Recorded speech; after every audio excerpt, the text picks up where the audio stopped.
Les plus belles rencontres se font souvent dans les endroits les plus improbables, quand on s'y attend le moins. Guillaume Musso. Bonsoir, c'est Esther Grèce sur Douce Histoire. Quelle que soit la journée que vous avez vécue, vous méritez maintenant ce temps pour vous.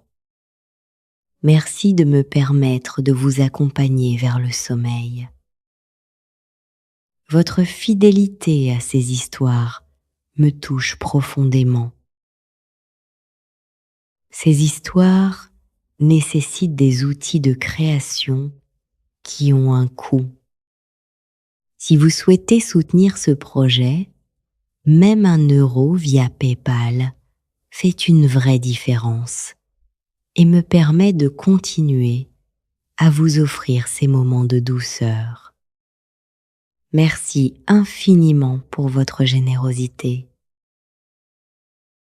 Commençons par notre rituel de relaxation.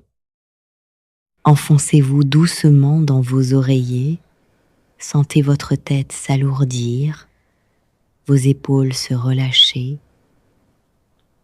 Prenez une grande inspiration par le nez, retenez quelques secondes, puis expirez lentement par la bouche en laissant partir toutes les tensions de la journée. Encore une fois, inspirez profondément, sentez l'air frais remplir vos poumons, puis expirez tout ce qui pèse. Votre corps devient de plus en plus lourd. Vos jambes s'enfoncent dans le matelas. Vos bras reposent paisiblement.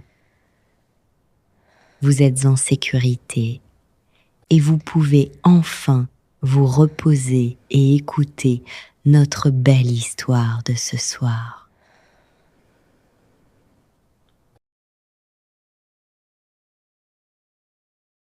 Clara Tessier détestait les trains de nuit. Elle détestait les compartiments mal éclairés qui sentaient le désinfectant et les sandwichs réchauffés. Les sièges inconfortables qui donnaient mal au dos. Le bruit constant des roues sur les rails. Mais surtout, elle détestait être coincée dans l'un d'eux le 23 décembre au soir. Au lieu d'être déjà arrivée chez ses parents au Grand Bornand comme prévu, le train devait partir de Strasbourg à minuit pile. Arriver à Annecy à 6 heures du matin. Juste à temps pour le petit déjeuner de Noël que sa mère préparait toujours avec trop de croissants. Mais bien sûr, rien ne se passait jamais comme prévu. Clara était arrivée à la gare avec 15 minutes d'avance. Traînant derrière elle une valise trop lourde remplie de cadeaux et de pulls chauds. Son manteau en laine boutonné jusqu'au cou contre le froid glacial. La gare était bondée de voyageurs pressés rentrant pour les fêtes. L'air sentait le café et les churros et cette agitation nerveuse des veilles de vacances. Elle avait trouvé son quai, monté dans le train, trouvé son siège près de la fenêtre dans un compartiment de 6 places. Puis elle avait attendu. Minuit était passé. Puis minuit 15. Minuit 30. Une annonce avait grésillé dans les haut-parleurs. Problème technique, retard indéterminé, veuillez patienter. Clara avait soupiré, envoyé un message à sa mère pour prévenir du retard. Elle s'était enfoncée dans son siège, en essayant de ne pas penser à sa journée horrible au travail. Clara Tessier avait 32 ans. Elle travaillait comme avocate en droit des affaires à Strasbourg. Un travail stressant qui payait bien, mais qui lui prenait toute son énergie et la plupart de ses week-ends. Elle vivait seule dans un appartement du centre-ville. Célibataire depuis 1 an après une rupture compliquée avec Mathieu. Il lui avait reproché de toujours choisir son travail avant leur relation. Et il n'avait pas complètement tort. Clara choisissait son travail parce qu'elle était douée, parce qu'elle aimait gagner ses dossiers, parce que l'adrénaline de négocier un contrat difficile lui donnait une satisfaction que rien d'autre ne procurait. Mais parfois, coincée dans un train en retard la veille de Noël, épuisée, et seule elle se demandait si Mathieu n'avait pas raison. Si elle ne passait pas à côté de quelque chose d'important. Pardon ? Cette place est libre ? Clara leva les yeux. Un homme, debout dans l'allée, pointait le siège en face d'elle. Grand, la trentaine, cheveux châtains légèrement ébouriffés. Il portait un jean et un pull norvégien épais qui lui donnait l'air de sortir d'une publicité pour du chocolat chaud. Un sac à dos usé sur l'épaule et une guitare dans une housse noire. « Oui, libre », dit Clara en retirant son sac du siège. L'homme s'installa en face avec un sourire de remerciement, cala sa guitare entre son siège et la fenêtre, fourra son sac à dos dans le porte-bagages. Puis, un silence gêné s'installa. Clara retourna à son téléphone, faisant défiler ses emails professionnels, même si elle s'était promis de ne pas travailler pendant les vacances. « Très en retard, hein ?» dit l'homme après un moment. « Apparemment, » répondit Clara sans lever les yeux. « Problème technique. Ça pourrait être pire. Ça pourrait être des grévistes. » Clara ne répondit pas. Elle n'était pas d'humeur pour faire la conversation avec un inconnu qui voulait probablement parler pendant tout le trajet. L'homme sembla comprendre le message. Il sortit un livre de son sac, quelque chose qui ressemblait à un roman de science-fiction avec une couverture criarde, et commença à lire. Le train finit par démarrer à 1h30 du matin, avec presque 2 heures de retard.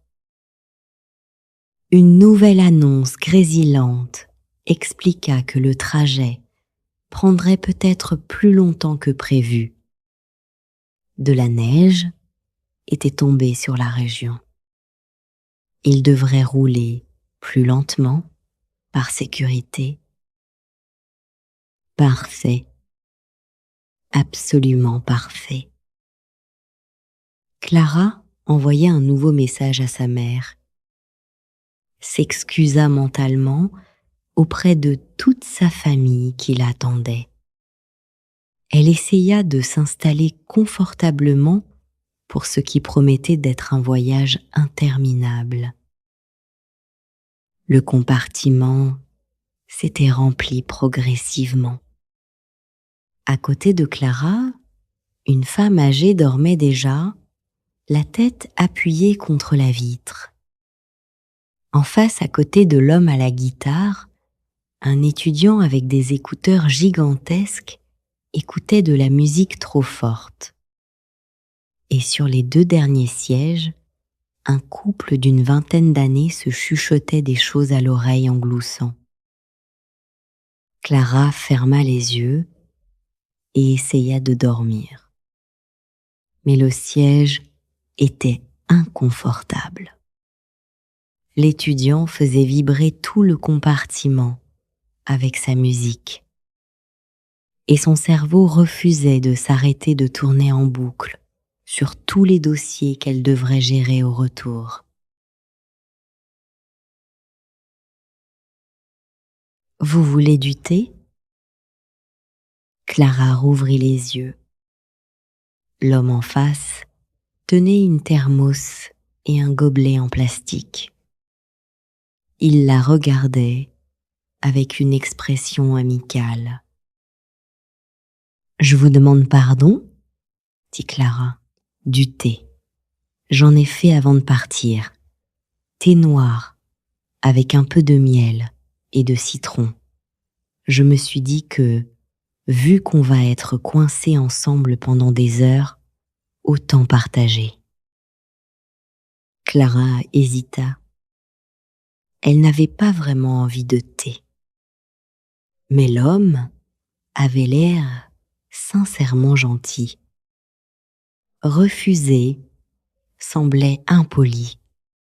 « D'accord, merci. » L'homme versa le thé fumant dans le gobelet et le lui tendit.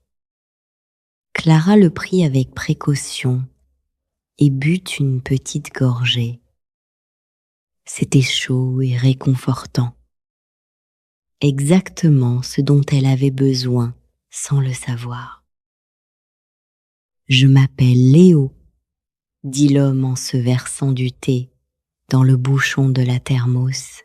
« Léo d'Astier. »« Clara », répondit Clara.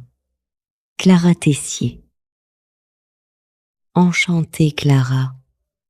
Vous allez où pour Noël ?»« Le Grand Bornand. Chez mes parents. Et vous ?»« Albertville. Chez ma sœur et ses enfants. C'est la première fois depuis 3 ans que je rentre pour Noël. J'ai été pas mal à l'étranger ces dernières années. »« Ah !» dit Clara poliment, espérant qu'il n'allait pas lui raconter toute sa vie. Mais Léo se contenta de boire son thé en regardant par la fenêtre. On voyait maintenant de gros flocons de neige tomber dans l'obscurité. Le train roulait depuis 1 heure environ quand il ralentit brutalement, puis s'arrêta complètement. Les lumières vacillèrent. Les passagers levèrent la tête, inquiets. Puis, une nouvelle annonce grésilla.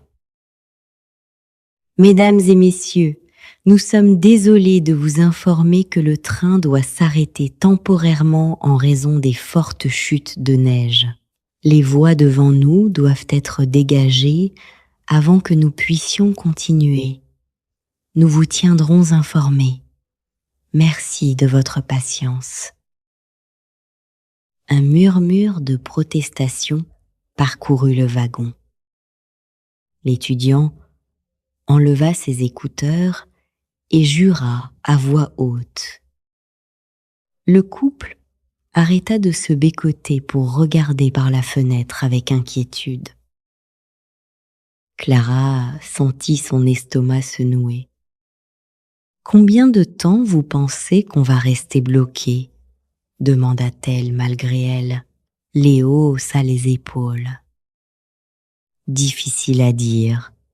Ça dépend de la neige. Peut-être 1 heure, peut-être plus. »« Génial !» marmonna Clara. « Absolument génial. » Elle sortit son téléphone pour envoyer un nouveau message. Mais bien sûr, il n'y avait plus de réseau. Ils étaient quelque part en pleine campagne, entre Strasbourg et Annecy, coincés dans un train immobilisé par la neige, sans aucun moyen de prévenir qui que ce soit. Ça va aller, dit Léo doucement, comme s'il sentait son anxiété montante. On va repartir. Ça arrive tout le temps l'hiver. Les trains s'arrêtent, on attend, ça repart. Vous semblez bien zen pour quelqu'un qui rate Noël, dit Clara un peu sèchement. Léo sourit. Peut-être parce que je ne rate pas Noël. Noël, c'est dans 2 jours. Là, on rate juste l'arrivée à l'heure.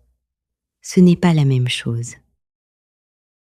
Clara le regarda, agacée par son optimisme décontracté. Facile à dire, vous n'avez probablement pas une famille qui vous attend depuis des semaines. Détrompez-vous, ma sœur a 3 enfants de moins de 8 ans qui trépignent d'impatience. Mais ils comprendront, et ma sœur aussi, parce qu'ils savent que je fais de mon mieux pour être là.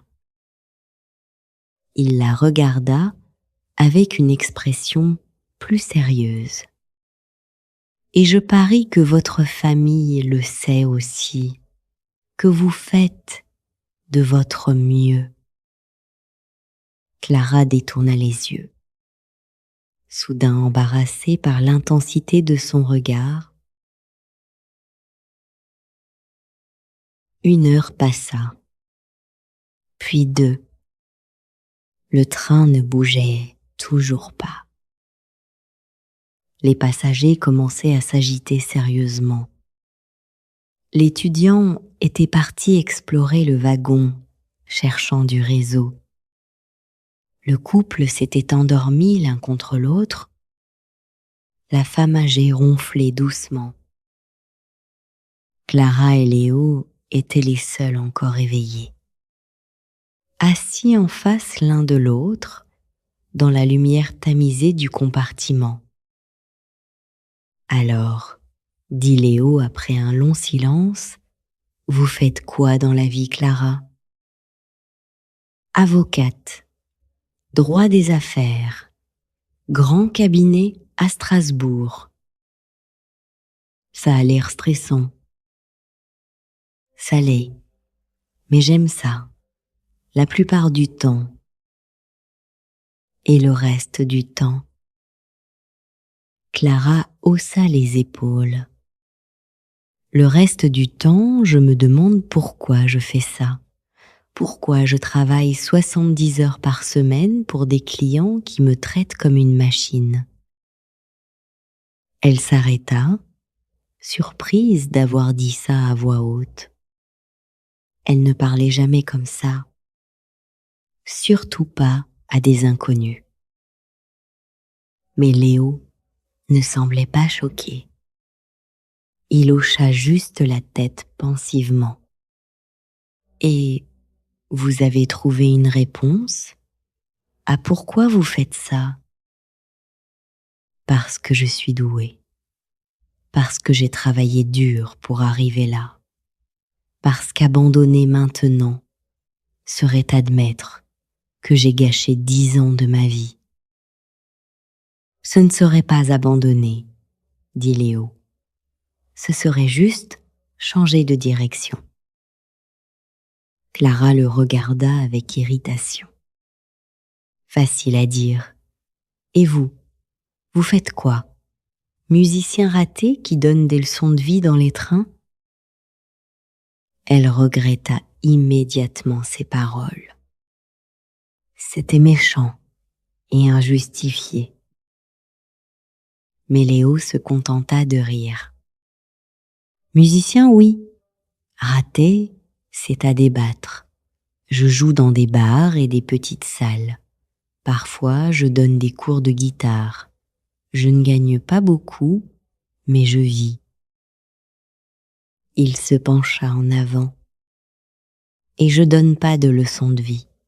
Je pose juste des questions. Parce que moi aussi je me les pose tout le temps. Un silence confortable s'installa entre eux après cet échange. Clara sirota son thé en regardant la neige tomber de plus en plus fort dehors. Les flocons s'accumulaient sur les vitres, créant des motifs délicats et éphémères. « Vous jouez quoi comme musique ?» demanda-t-elle finalement, brisant le silence. Léo leva les yeux de son livre avec un sourire surpris, comme s'il ne s'attendait pas à ce qu'elle lui parle à nouveau. Un peu de tout, jazz manouche surtout, quelques reprises de standards français, des trucs de Brassens, de Nougaro, parfois mes propres compositions, mais elles sont moyennes. Pourquoi moyennes ? Léo haussa les épaules. Parce que je suis meilleure pour jouer ce que d'autres ont écrit que pour créer du nouveau. J'ai le talent de l'interprète, pas celui du compositeur.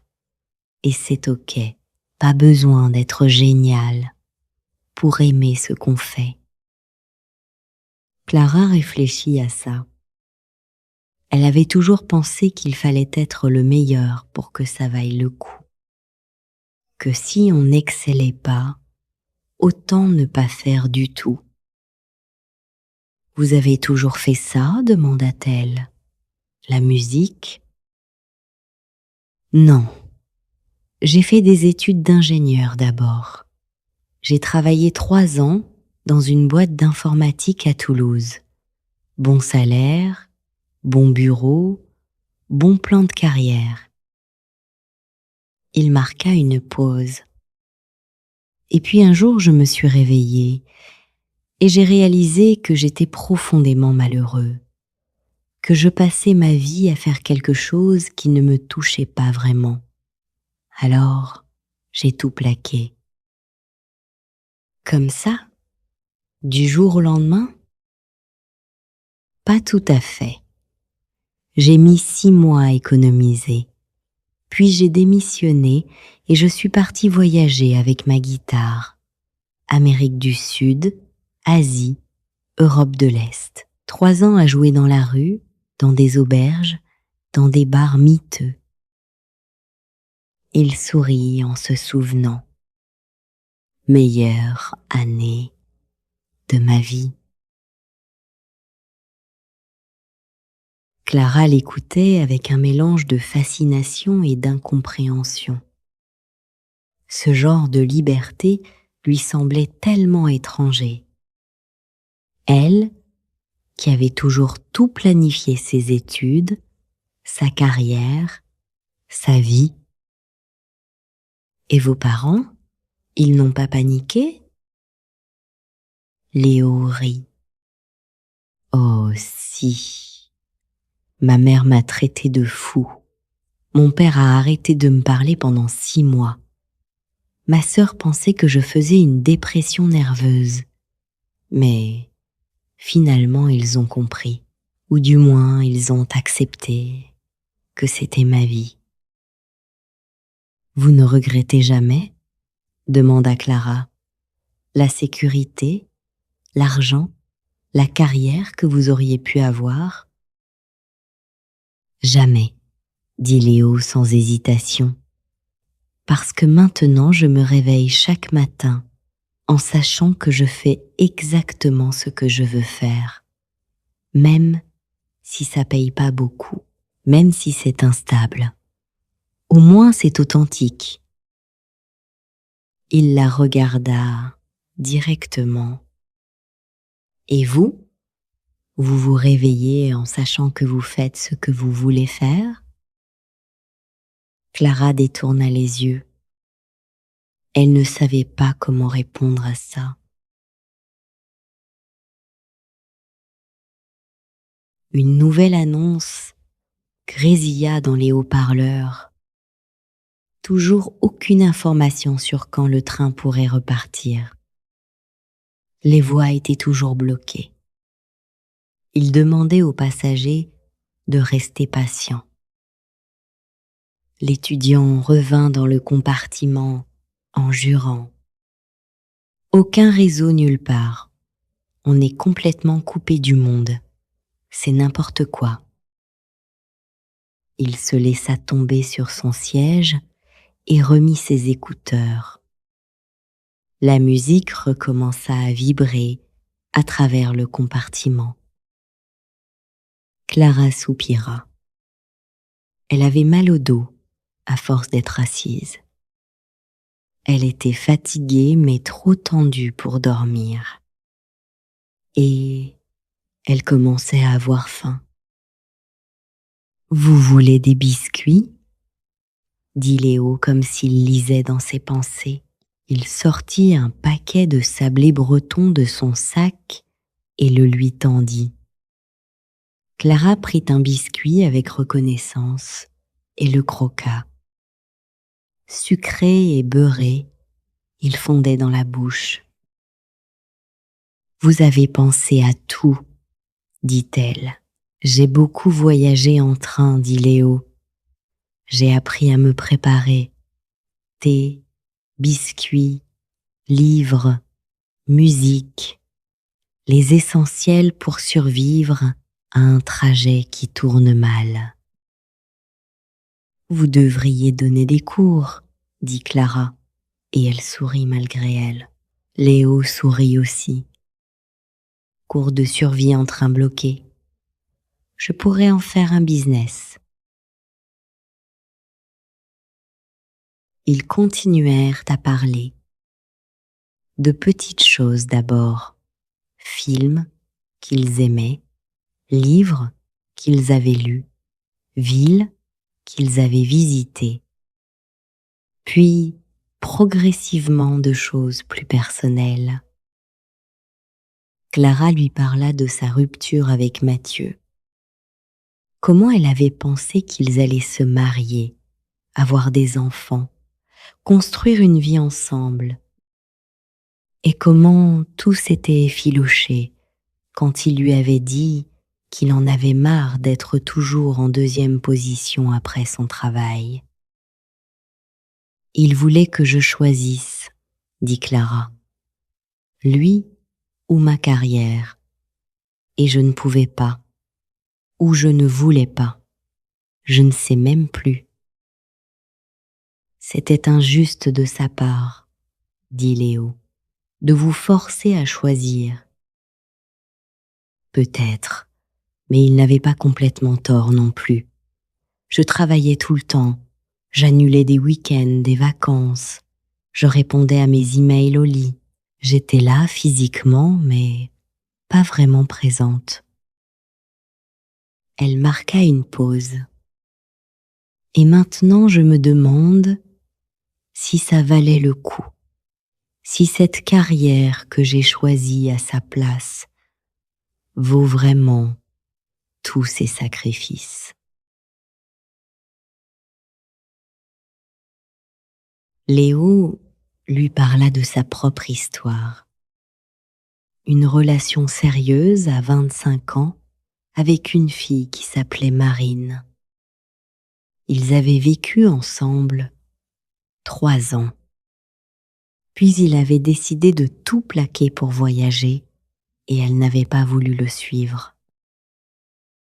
Elle voulait la sécurité, un appartement, un mariage, des enfants, tout ce qu'on est censé vouloir. Et moi je voulais être libre, alors on s'est séparés. « Vous regrettez ?» demanda Clara. « Parfois, » admit Léo. « Pas de l'avoir quitté, mais de ne pas avoir essayé de trouver un compromis. J'étais jeune et idiot, et je pensais que c'était soit ma façon, soit rien. Maintenant je sais que la vie c'est toujours un compromis. » Il la regarda. « Mais je ne regrette pas d'avoir choisi ma liberté. Juste la façon dont je l'ai fait. Vers 4 heures du matin, une nouvelle annonce tomba. Les voies ne pourraient pas être dégagées avant au moins 6 heures. Le train ne repartirait pas avant le matin.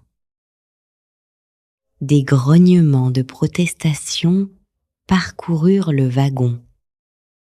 Quelqu'un cria « C'est Noël, bordel !» Le couple se réveilla en sursaut et commença à se disputer à voix basse. Clara sentit les larmes monter. Elle était épuisée, affamée, coincée dans ce train qui sentait maintenant la transpiration et les sandwichs froids. Elle allait rater le réveillon de Noël. Sa famille allait être déçue. Tout ce stress pour rien. Et, dit Léo doucement, ça va aller. Non, dit Clara, et sa voix tremblait. Non, ça ne va pas aller. On est coincé ici. C'est Noël. Je devais être avec ma famille, et je suis là, dans ce train pourri, avec des inconnus. Elle essuya rageusement une larme qui coulait sur sa joue. Léo ne dit rien pendant un moment. Puis il se leva, ouvrit le compartiment au-dessus et sortit sa guitare. « Qu'est-ce que vous faites ?» demanda Clara. « Je crée une ambiance, » dit Léo. Il s'assit et commença à jouer.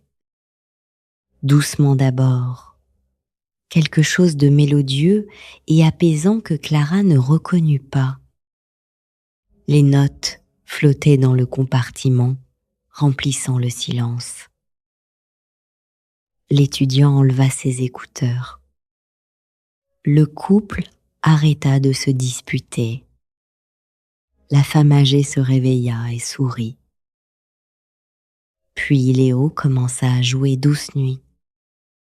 Pas la version religieuse solennelle, mais une version jazz, douce et mélancolique. Et malgré elle, Clara sentit quelque chose se détendre dans sa poitrine. Quand il eut fini, l'étudiant applaudit. C'était magnifique, mec. Tu connais d'autres trucs de Noël ? Demanda le garçon du couple. Léo sourit. Quelques-uns. Il joua pendant 1 heure. Des chansons de Noël et des standards français et quelques morceaux originaux qui firent taper du pied même à Clara. D'autres passagers des compartiments voisins se rassemblèrent dans le couloir pour écouter. Certains chantaient. Et progressivement, l'atmosphère changea. Ce n'était plus un train coincé, rempli de passagers frustrés. C'était un moment partagé, une petite communauté éphémère qui se formait autour de la musique. Clara regardait Léo jouer. La façon dont ses doigts bougeaient sur les cordes avec une aisance naturelle.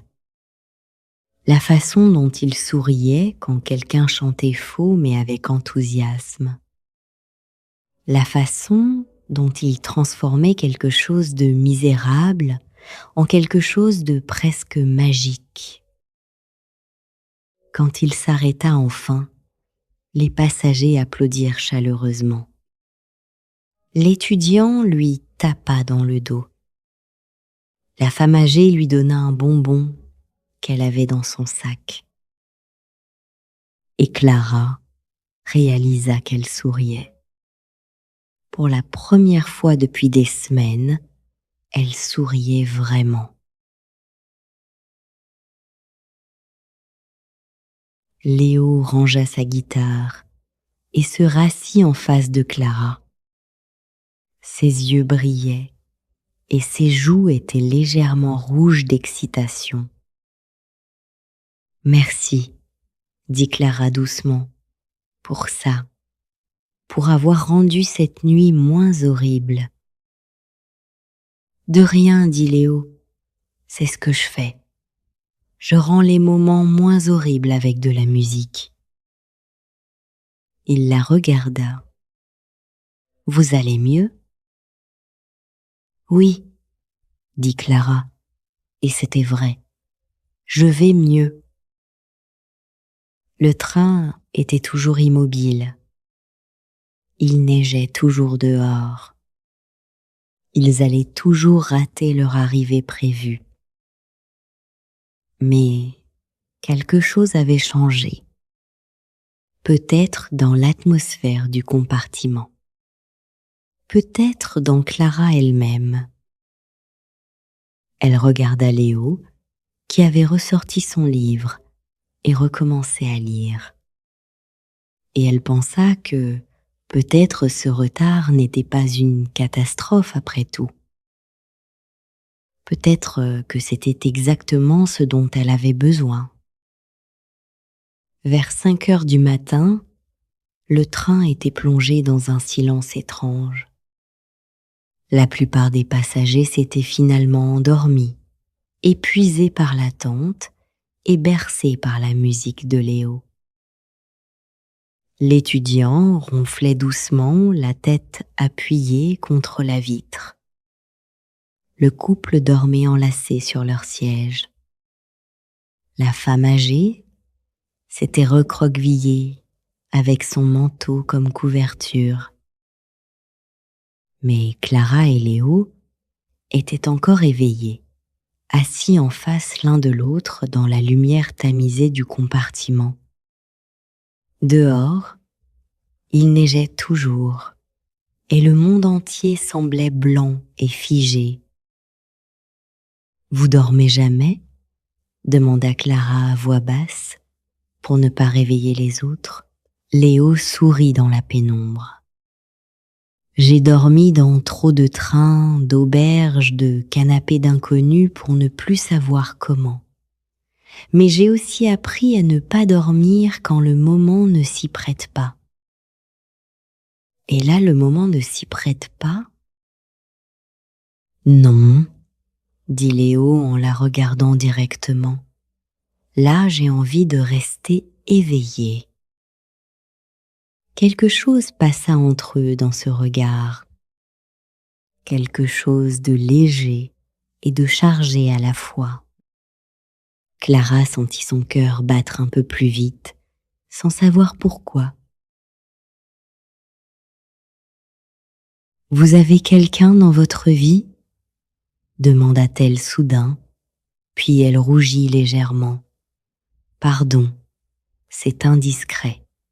Vous n'êtes pas obligé de répondre. »« Non, c'est bon, » dit Léo avec un sourire. « Non, je n'ai personne, pas depuis Marine il y a quelques années.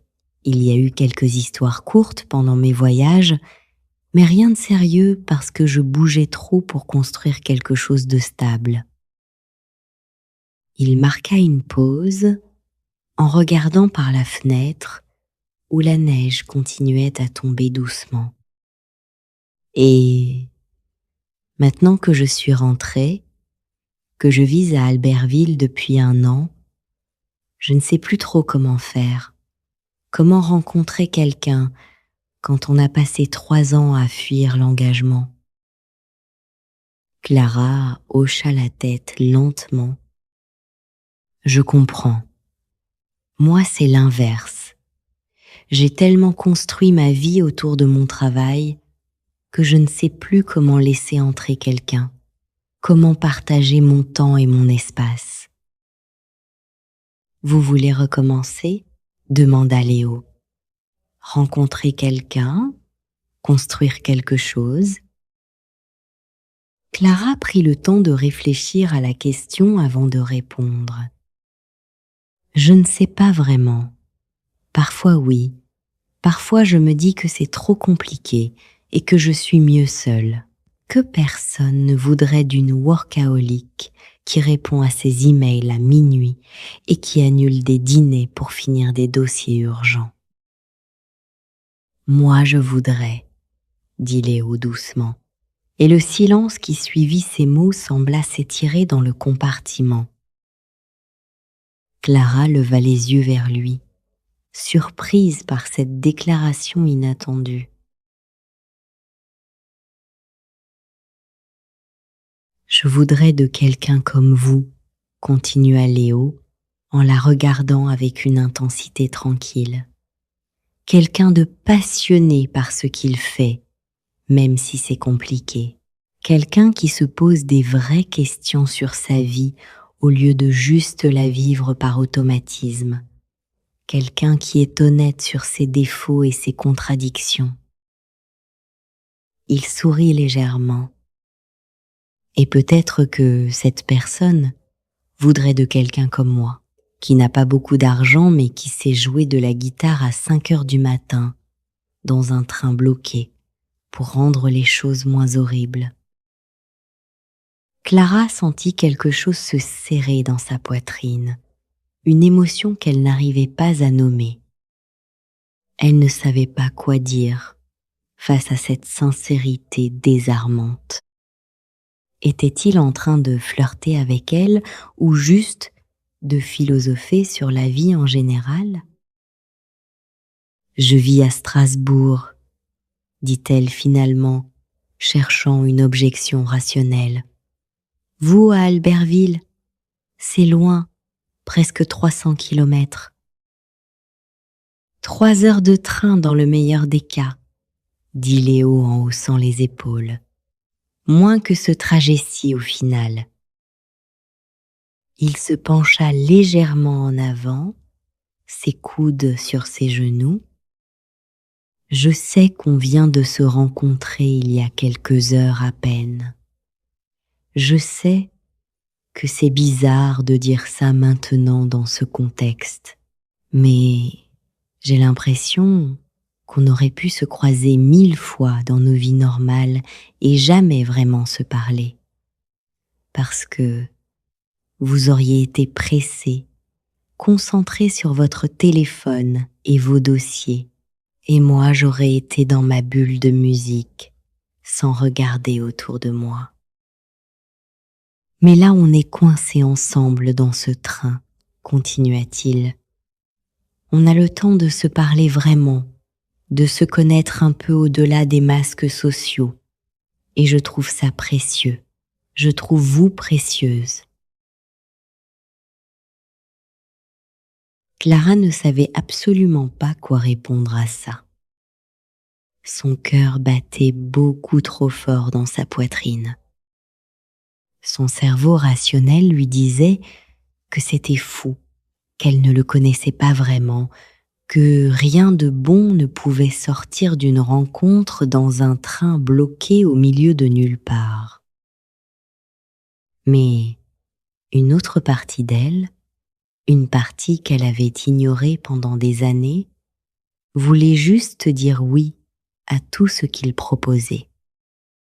Oui à cette connexion inattendue. Oui à prendre un risque pour une fois.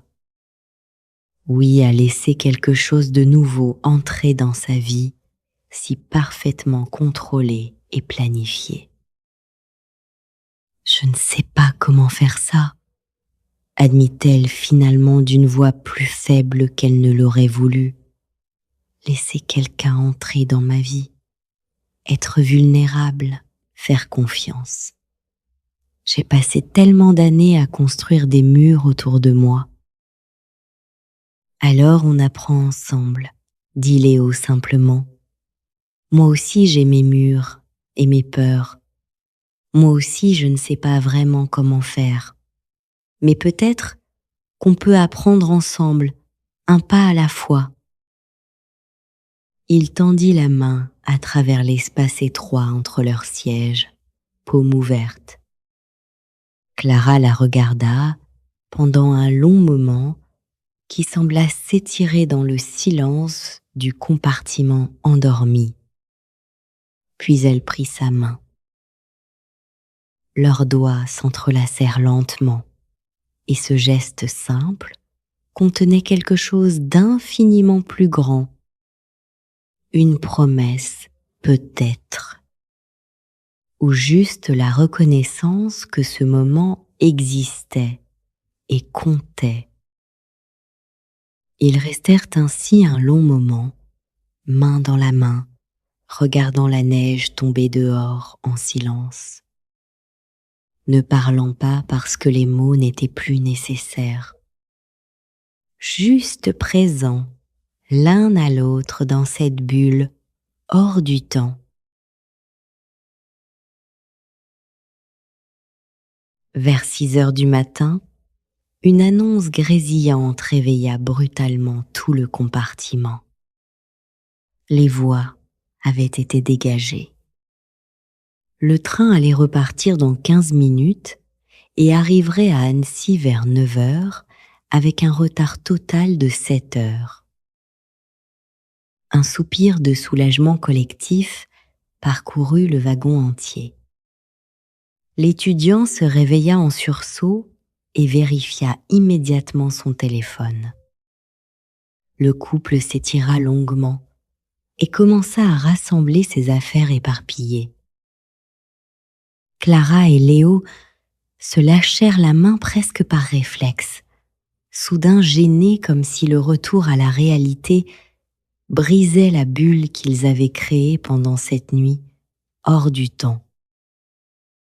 Alors, dit Clara en essayant de garder sa voix neutre, on arrive bientôt finalement. Oui, dit Léo, presque 7 heures de retard, mais on arrive quand même. Un silence étrange s'installa entre eux, différent de tous ceux qu'ils avaient partagés cette nuit. Clara ne savait pas comment passer de cette intimité qu'ils avaient construite à un simple au revoir poli sur un quai de gare. « Qu'est-ce qu'on fait maintenant ?» demanda-t-elle finalement en le regardant directement. « Après, quand on descendra du train et qu'on repartira chacun vers nos vies. » Léo la regarda longuement avant de répondre. « Qu'est-ce que vous voulez faire ? Qu'est-ce que vous voulez faire ?» Clara prit une grande inspiration avant de répondre honnêtement. « Une partie de moi veut juste descendre et rentrer chez mes parents et faire comme si cette nuit n'avait jamais existé, parce que c'est plus simple, parce que c'est ce que je sais faire, mettre les choses dans des cases et continuer ma vie comme prévu. » « Et l'autre partie ?» demanda Léo doucement. Clara sentit son cœur battre fort dans sa poitrine. « L'autre partie veut votre numéro de téléphone et peut-être vous revoir après Noël quand on sera rentré dans nos vies normales et voir si ce qu'on a commencé cette nuit peut devenir quelque chose de réel au lieu de rester juste un beau souvenir. » Léo sourit alors, un grand sourire qui illumina tout son visage fatigué. « Alors, donnez-moi votre téléphone. » Clara sortit son téléphone de sa poche et le lui tendit avec des mains légèrement tremblantes.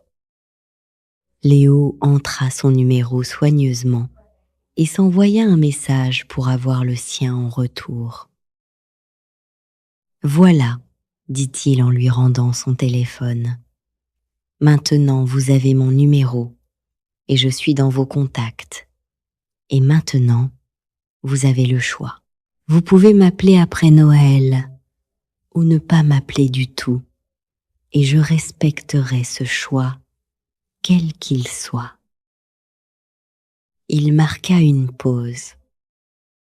Mais j'espère vraiment que vous allez m'appeler, parce que cette nuit a été une des plus belles que j'ai passées depuis très longtemps, et pas à cause du train bloqué ou de la neige romantique, mais à cause de vous, de nos conversations, de cette connexion que je n'attendais pas.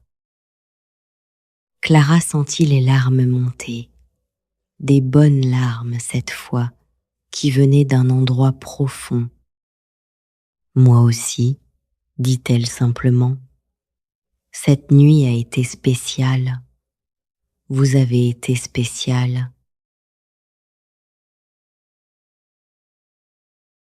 Le train commença à bouger lentement. D'abord, un mouvement hésitant, puis de plus en plus régulier et assuré. Les passagers applaudirent spontanément dans tout le wagon.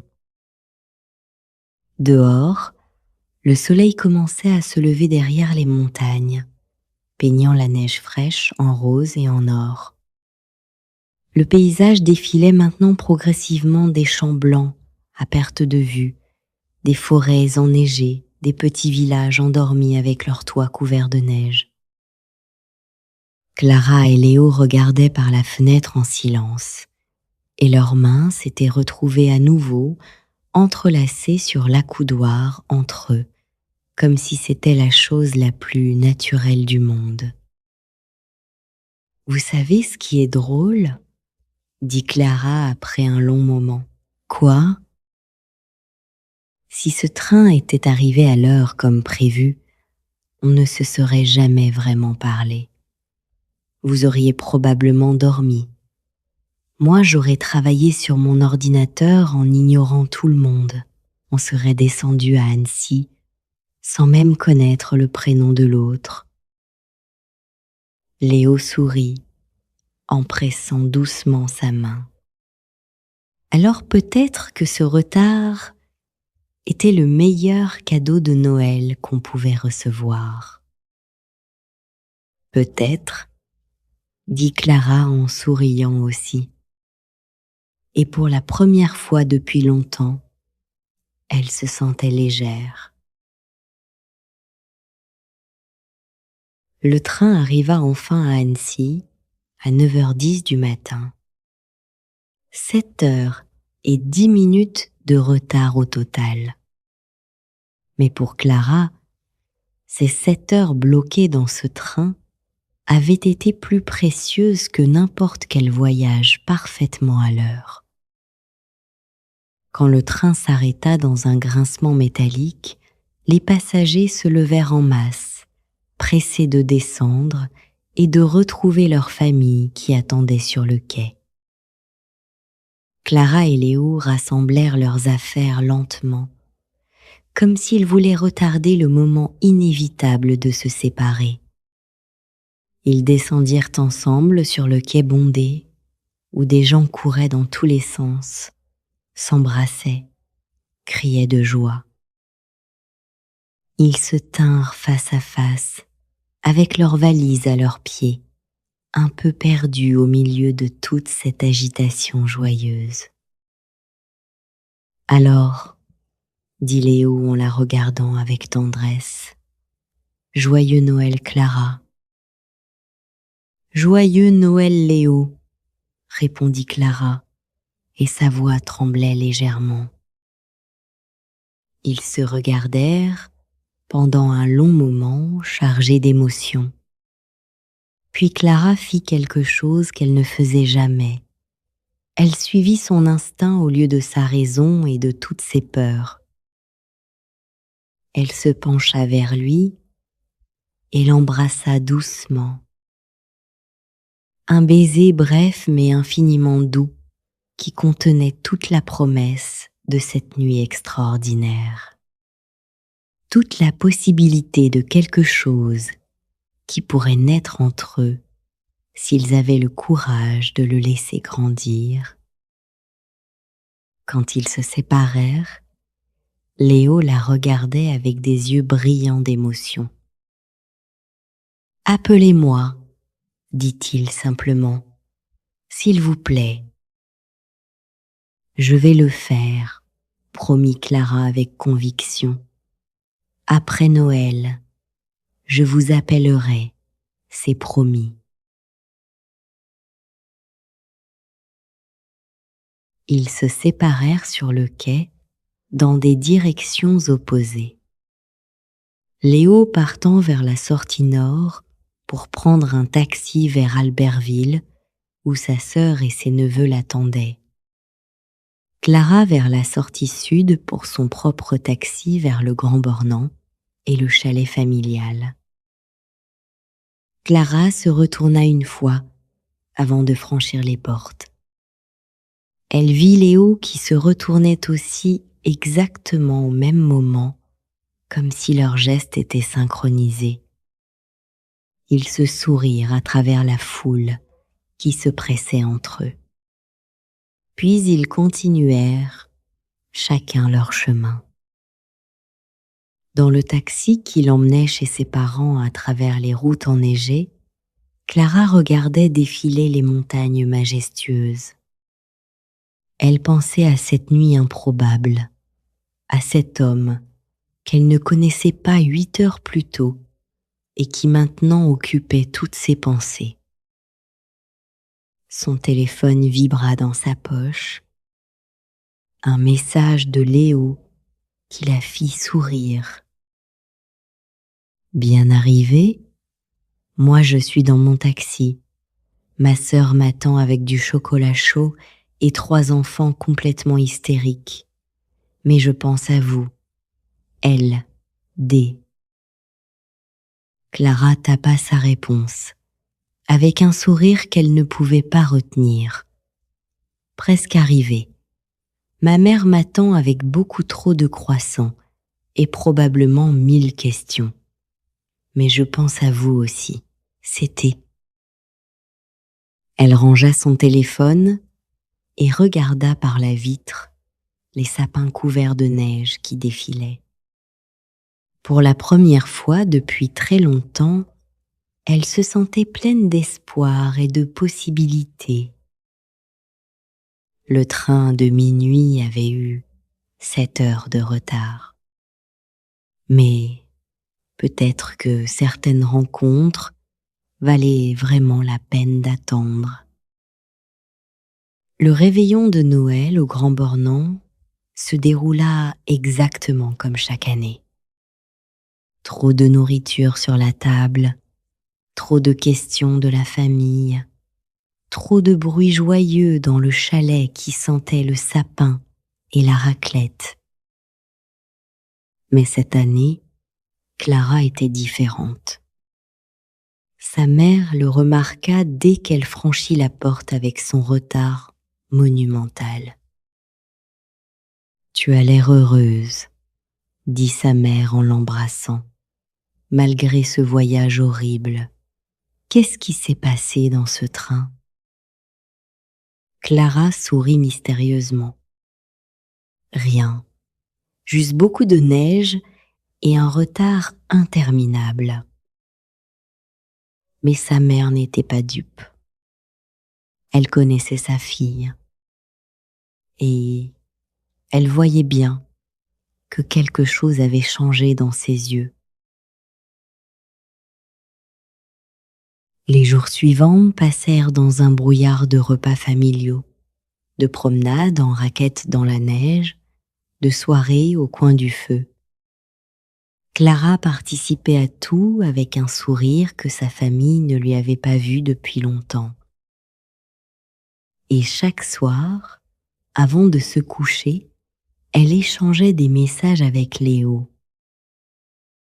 Des messages d'abord prudents et polis sur leurs journées respectives. Puis, progressivement, plus personnels, plus drôles, plus révélateurs. Léo lui racontait le chaos joyeux chez sa sœur, ses neveux de 5, 7 et 8 ans qui couraient partout. Le sapin qui était tombé 2 fois, le chien qui avait mangé la moitié des chocolats. Elle lui racontait les repas interminables avec sa famille, les questions indiscrètes de ses tantes, les randonnées forcées dans la montagne malgré le froid, et parfois, tard le soir quand tout le monde dormait, il s'appelait. Il parlait pendant des heures à voix basse pour ne réveiller personne, de tout et de rien, jusqu'à ce que l'un d'eux s'endorme avec le téléphone encore à l'oreille.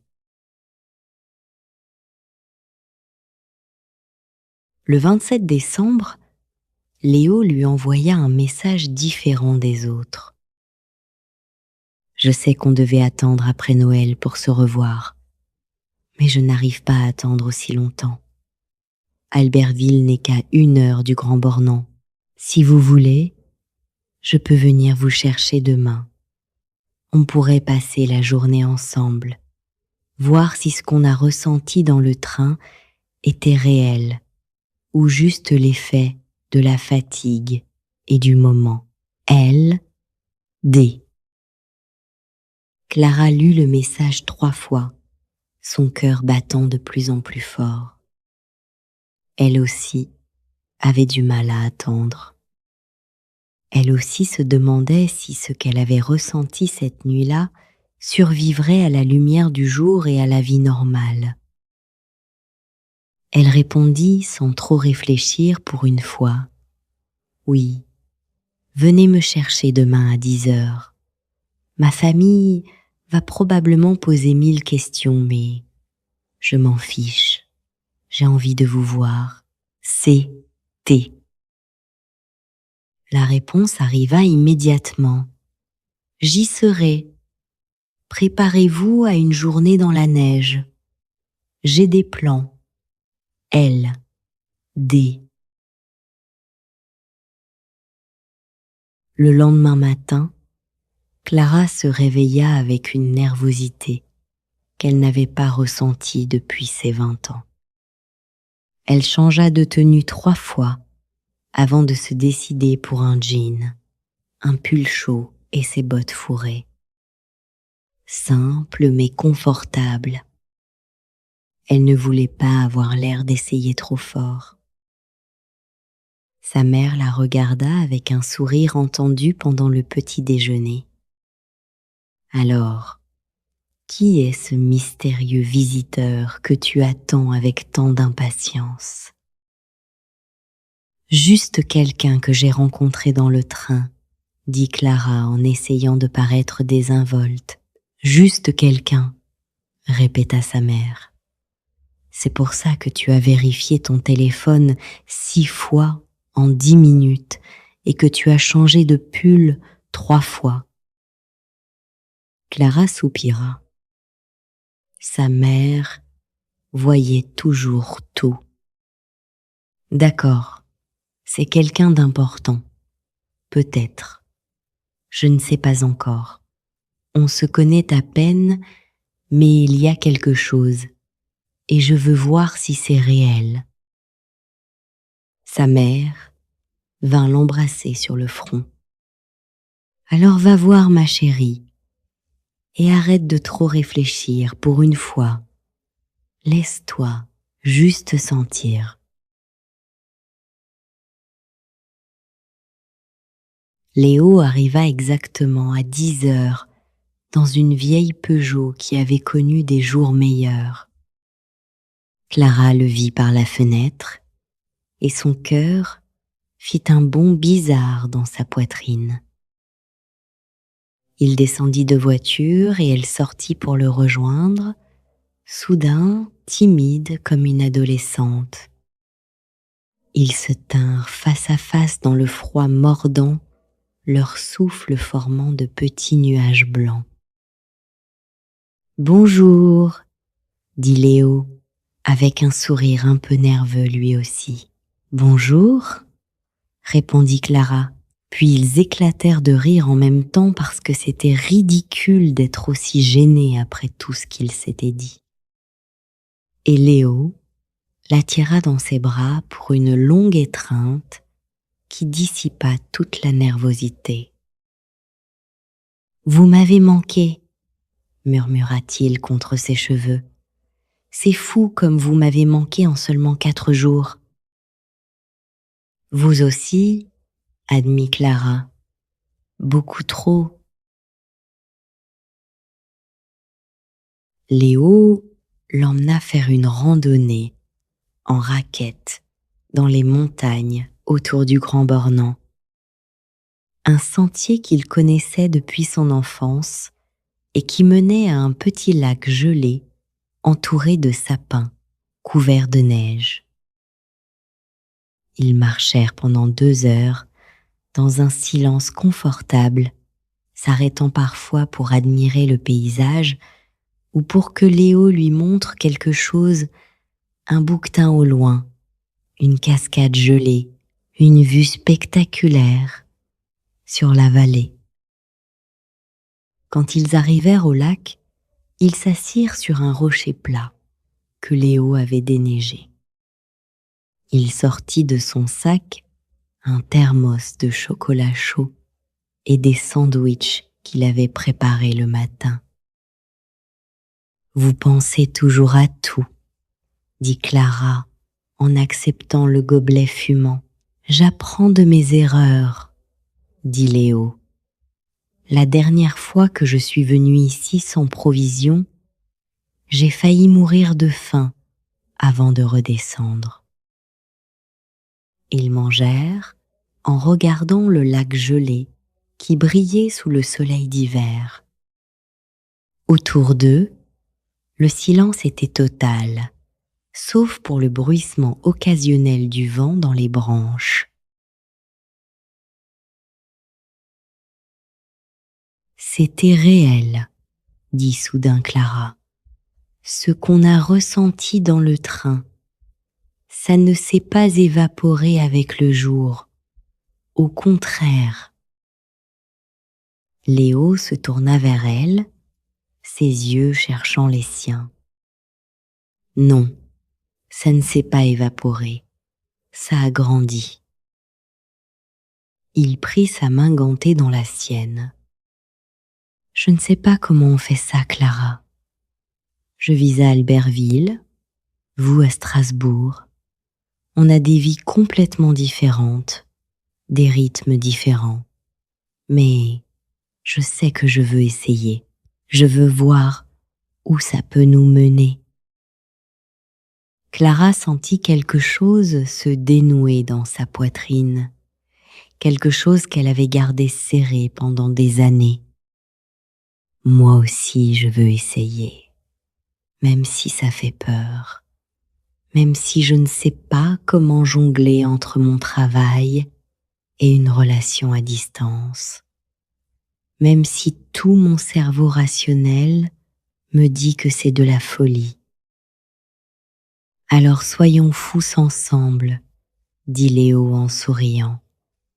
On trouve des compromis. Je viens vous voir à Strasbourg certains week-ends. Vous venez à Albertville d'autres week-ends. On s'appelle tous les soirs. On construit quelque chose lentement mais solidement. D'accord, dit Clara. On essaie. Pour de vrai cette fois. Léo l'embrassa alors, un long baiser doux qui avait le goût du chocolat chaud et de la promesse.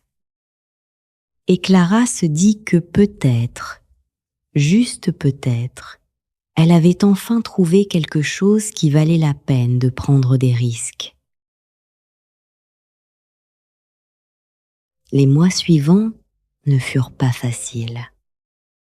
3 heures de train séparaient Strasbourg et Albertville, et leurs emplois du temps ne coïncidaient pas toujours. Il y eut des week-ends ratés à cause de dossiers urgents que Clara devait finir. Des concerts annulés parce que Léo avait perdu sa voix. Des disputes au téléphone quand la fatigue et la frustration prenaient le dessus.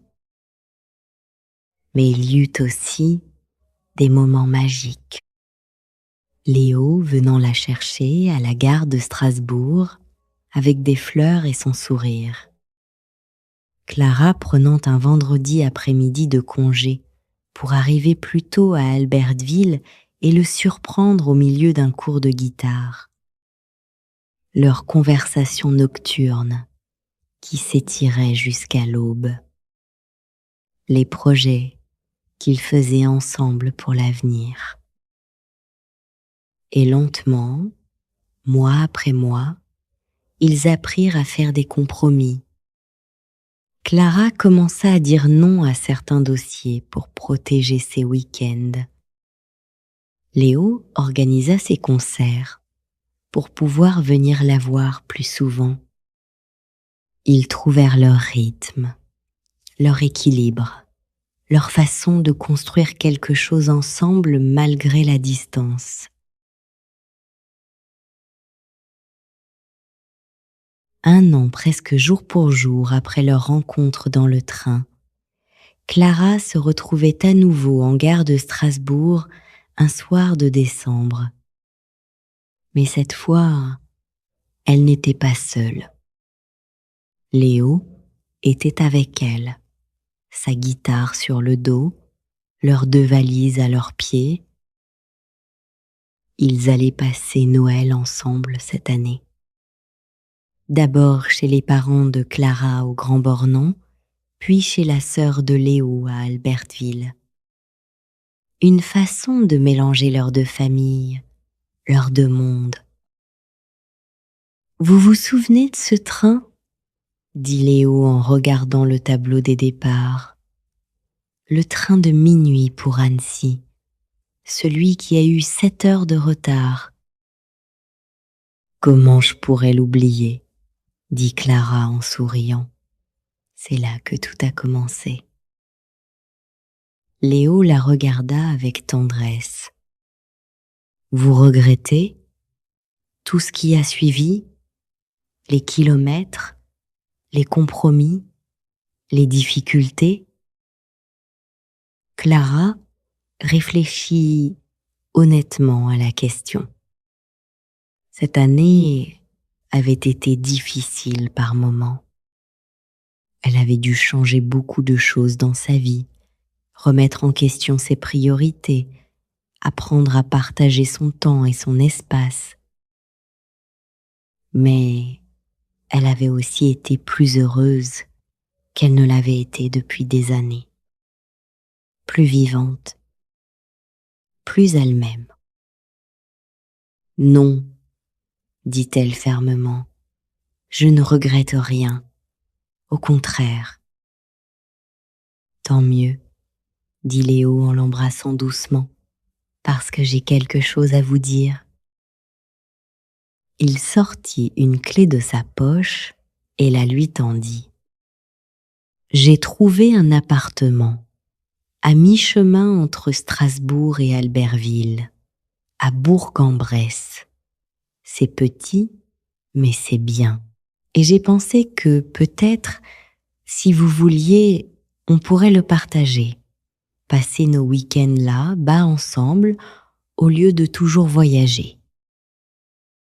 Clara regarda la clé dans sa paume, puis le visage de Léo plein d'espoir et d'anxiété. Un appartement ensemble, dit-elle lentement. C'est énorme. Je sais, dit Léo.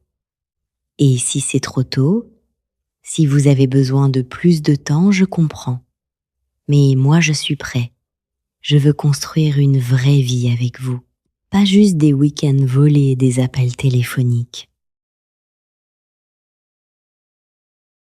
Clara sentit les larmes monter, des bonnes larmes qui venaient d'un endroit profond. Il y a un an, elle aurait eu peur de cet engagement. Elle aurait trouvé 1000 raisons rationnelles pour dire non. Mais maintenant, tenant cette clé dans sa main et regardant l'homme qu'elle aimait, elle n'avait qu'une envie de dire oui. Oui à construire quelque chose ensemble. Oui à prendre ce risque. Oui à la vie qu'il pourrait avoir. Oui, dit-elle simplement. Oui, Je veux cet appartement avec vous. Je veux cette vie avec vous. Léo la souleva du sol et la fit tourner en riant. Autour d'eux, les gens pressés de prendre leur train regardaient avec des sourires attendris. Quand il la reposa, ils s'embrassèrent longuement, indifférents à la foule qui se pressait autour d'eux. « On prend quel train maintenant ?» demanda Clara en riant quand ils se séparèrent enfin. Léo regarda le tableau des départs. Le train de 22h30. Il arrive à Annecy à 2h du matin. Avec un peu de chance, il aura du retard aussi. J'espère que non, dit Clara. Une fois suffit pour une rencontre magique. Vous avez raison, dit Léo en prenant sa main. Maintenant, on n'a plus besoin de train bloqué. On a juste besoin l'un de l'autre. Ils montèrent dans le train main dans la main, trouvèrent leur place côte à côte cette fois et s'installèrent confortablement pour le voyage. Léo sortit sa guitare et commença à jouer doucement. Une mélodie douce que Clara reconnut, c'était la chanson qu'il avait jouée cette nuit-là dans le train bloqué.